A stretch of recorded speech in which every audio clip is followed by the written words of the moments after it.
Hmm. Okay, let me do a movie recap. Yeah, the title of this is The Train Arrived onto an Unknown Planet, but it turned out to be the destroyed Earth in the 2063 AD. What does AD mean? Is it after what?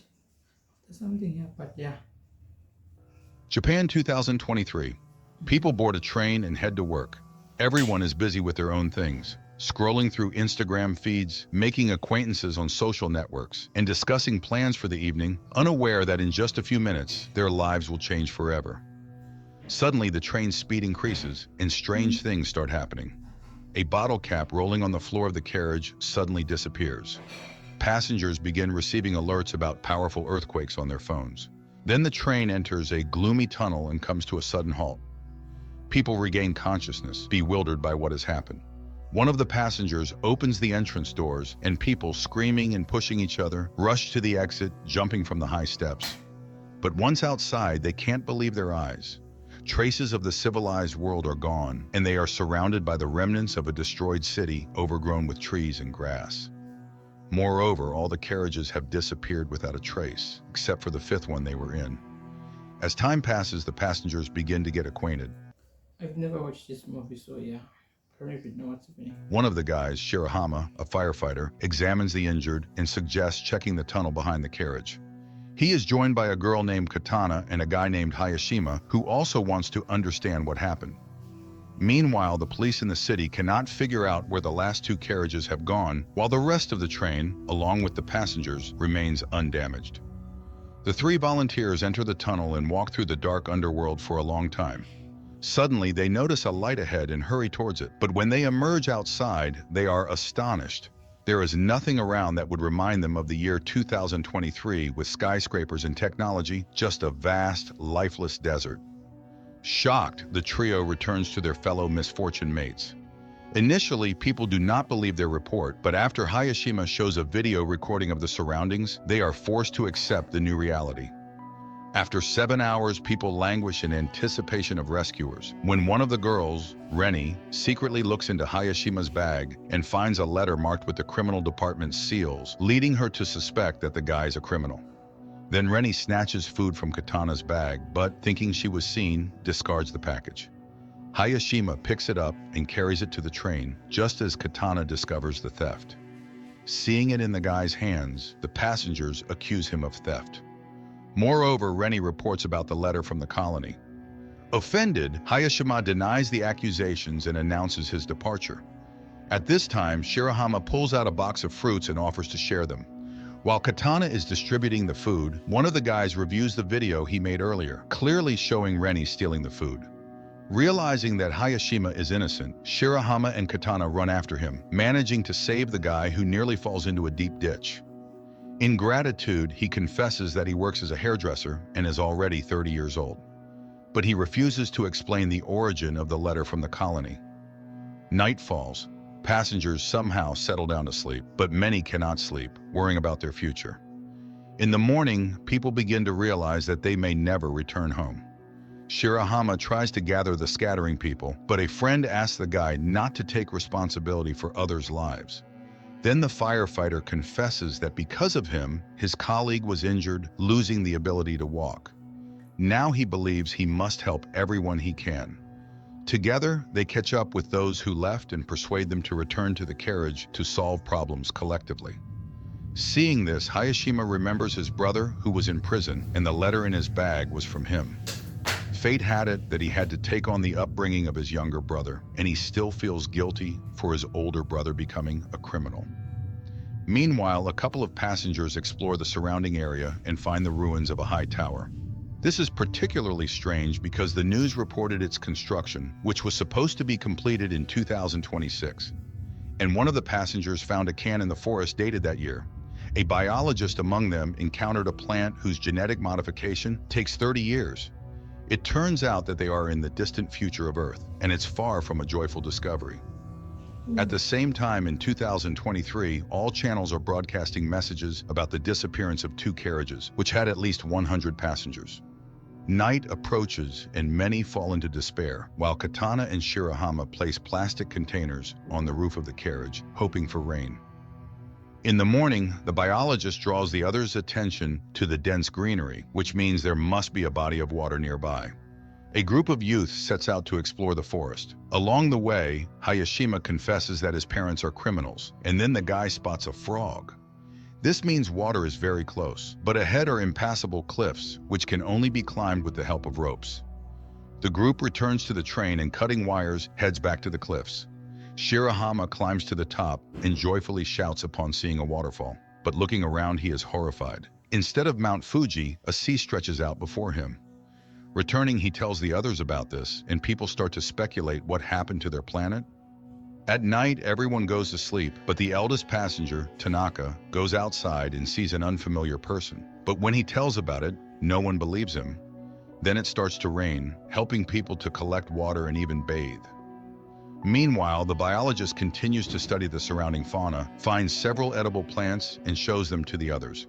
And still, Katana manages to eat a poisonous berry, but fortunately, her poisoning is not fatal.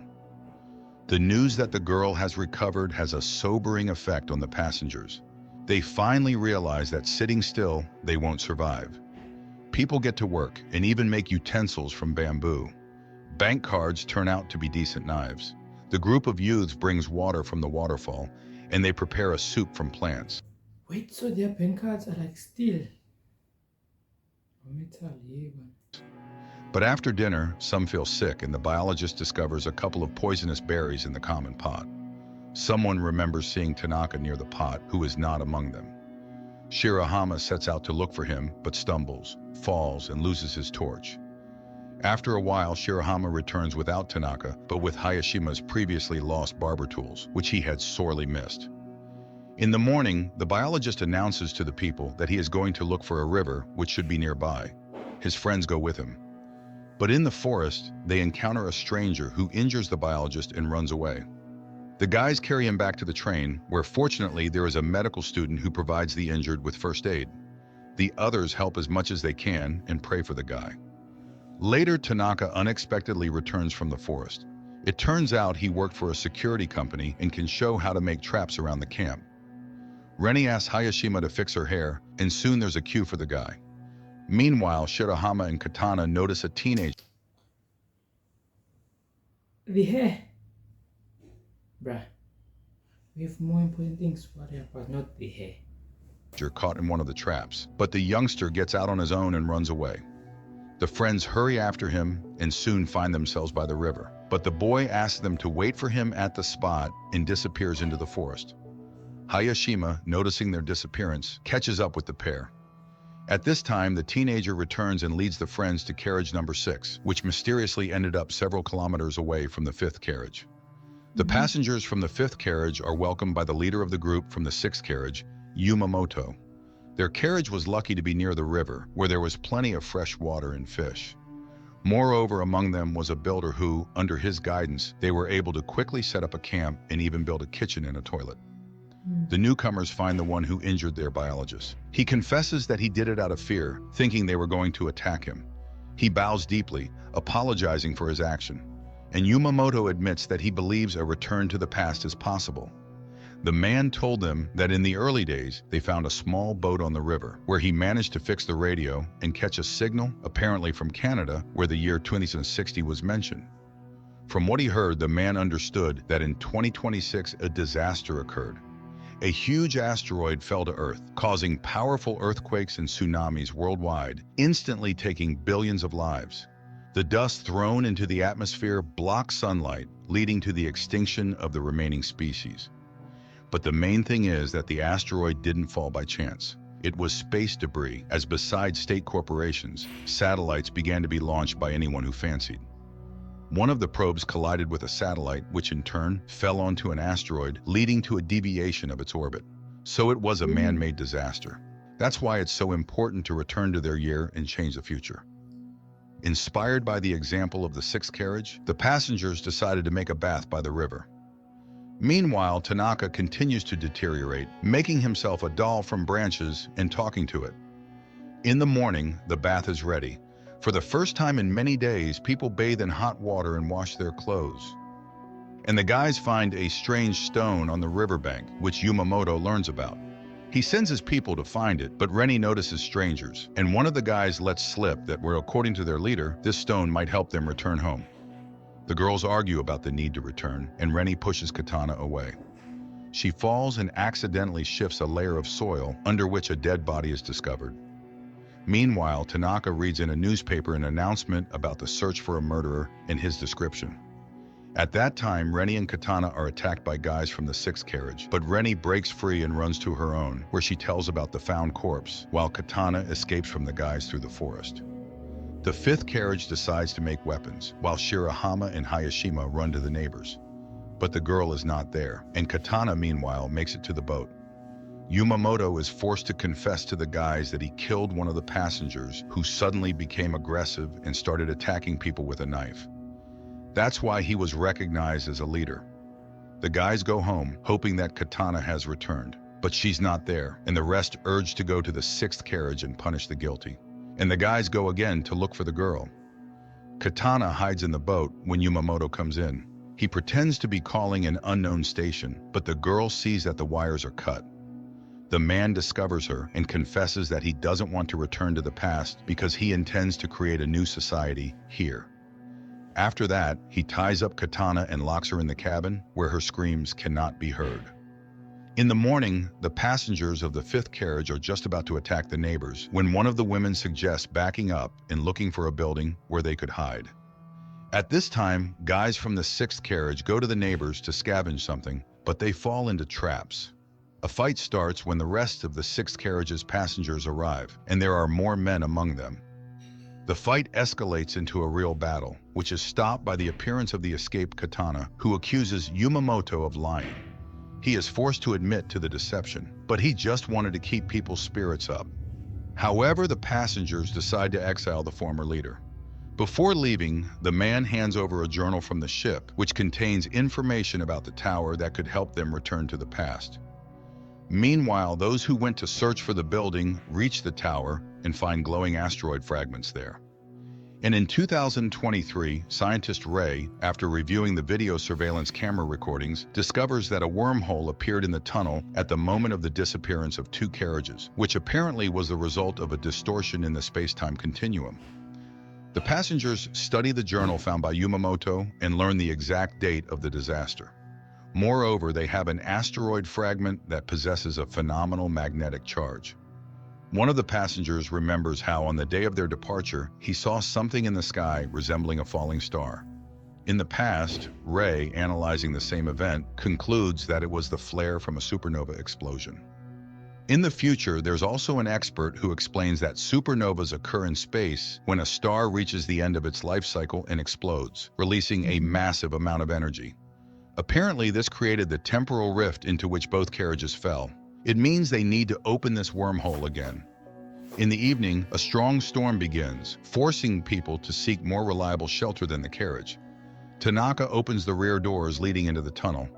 Unexpectedly, a strong gust snatches his doll and sucks it into the wormhole caused by the hurricane. But as soon as the storm subsides, the wormhole disappears. And in 2023, scientists find Tanaka's doll. Passengers in the future conclude that to summon the wormhole, they need a powerful energy source, for which they start looking for remnants of power lines. Digging up each post, the passengers find an electrical substation where somehow working equipment is preserved. They redirect enough electricity into the tunnel to stabilize the wormhole with the onset of the next storm, enough to return to the past. The storm starts at night, supported by the power of the substation. The wormhole opens, and everyone enters the carriage except Tanaka, who refused to return. The carriage is swallowed by the hole and races somewhere in space and time until its doors are opened by security service employees who say they have arrived on May 1st, 2026, which means there are only a few months left before the asteroid falls. After going through quarantine procedures, the passengers tell the officials, presenting as evidence fragments of the meteorite and unusual plants from the future. Only the officials don't believe the stories about the upcoming apocalypse. Later, the internet buzzes about the incident.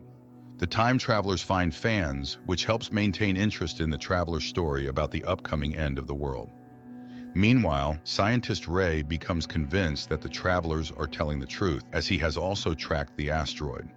One of the passengers posts an appeal on the internet telling ordinary people about the impending danger, and a passenger who held a high position in the government before the trip makes her way to the Minister of Defense. She listens to her former colleague and reports that the government believed them and is already preparing to launch a missile capable of altering the asteroid's trajectory to pass by Earth. Time passes, and the day of the catastrophe is about to dawn. The travelers decide to gather together on the platform to find out whether it was possible to avert the disaster, and if not, to perish together. But the military successfully completes their task and changes the meteorite's trajectory, saving humanity from total extinction. Quite an unusual series where various theories about the impending doom of humanity are mixed. And the finale of the story is very relevant, emphasizing that life on Earth is the result of the actions of each living being. And the future of the planet is a collective human responsibility.